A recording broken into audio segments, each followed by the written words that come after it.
Hello friends, welcome to Whiteleaf Worship. I am Ramya.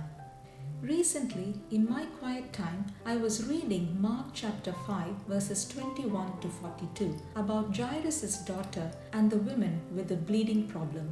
God opened my eyes spiritually to various truths in this passage. I wanted to share it with you all. Let's read it together. Jesus got into the boat again and went back to the other side of the lake where a large crowd gathered around him on the shore.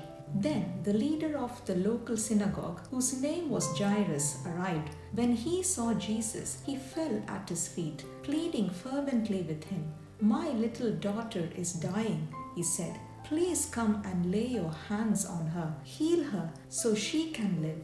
Jesus went with him, and all the people followed, crowding around him. A woman in the crowd had suffered for 12 years with constant bleeding. She had suffered a great deal from many doctors, and over the years she had spent everything she had to pay them. But she had gotten no better. In fact, she had gotten worse. She had heard about Jesus, so she came up behind him through the crowd and touched his robe. For she thought to herself, "If I can just touch his robe, I will be healed."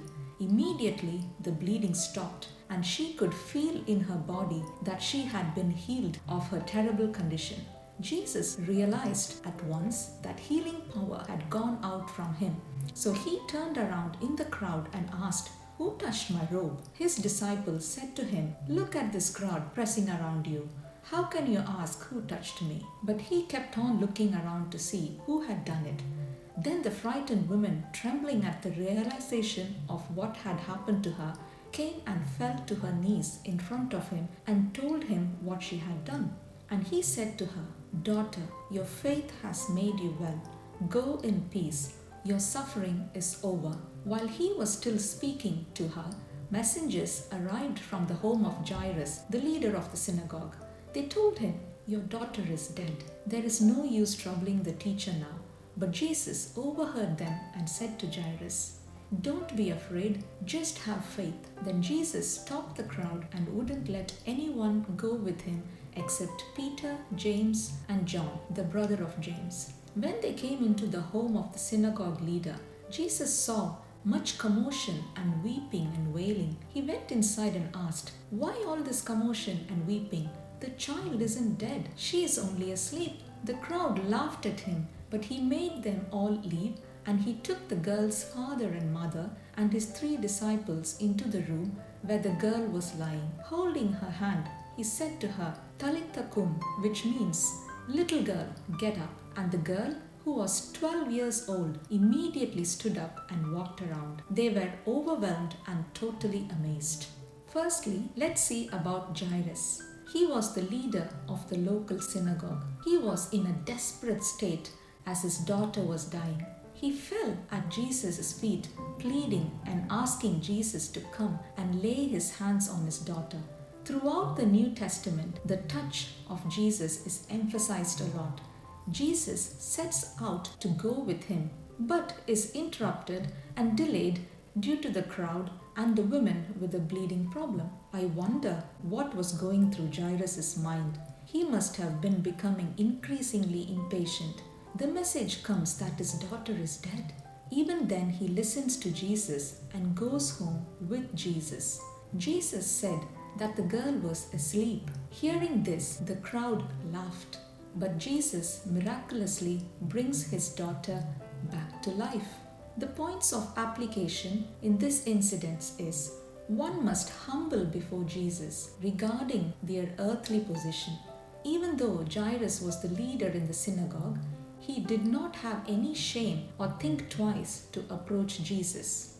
We must believe that Jesus can and will make things well. When things get delayed, do not lose hope or be afraid, as Jesus is with you. God's timing is perfect. Jesus can turn around any circumstances if it is in His will. When we are belittled for our faith in Jesus Christ, we have to keep our eyes fixed on Christ. In verse 40, when the crowd laughed at Jairus, he did not feel ashamed for asking Jesus' help, but stayed by his side. Now, coming to the woman with the bleeding problem, she was unclean and desperate for a cure to her problem. She had gone through all other options. Hearing about Jesus, she stretched her hand to touch his robe. She was healed instantly. Notice that when she was behind and near Jesus, nothing happened. Only when she reached out to touch in faith, she was healed. When Jesus asked and kept looking around to see who touched him, the woman comes forward trembling. Jesus said to her, "Daughter, your faith has made you well. Go in peace, your suffering is over." Now, the points of application in this incident is: one should have the boldness to come to Jesus irrespective of the circumstances.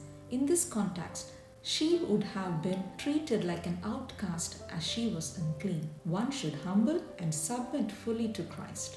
Always look towards God first. Trying to seek solutions with humans alone does not work. In verse 27, she heard and she came to Jesus. She responded to his divine presence. Today, many hear about Jesus but do not respond to him.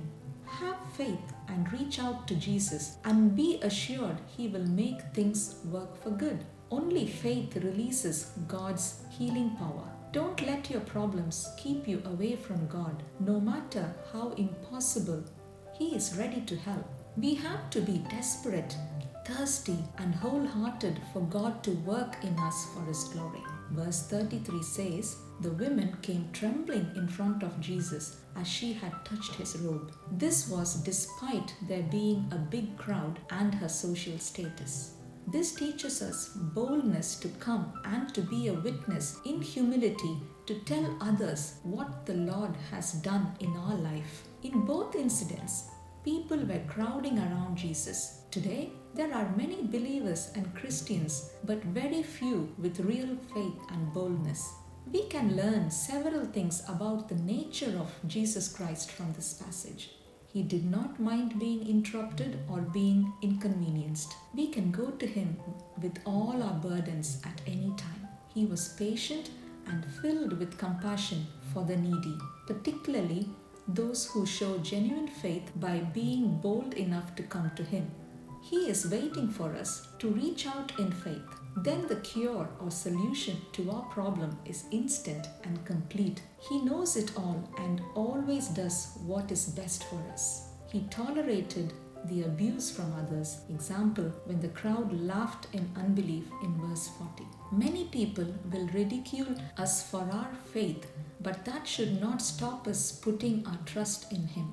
In conclusion, this passage from Mark 5 is really encouraging, showcasing the compassion and power of our Lord Jesus. However, this is not just a nice story, there is a clear call to action.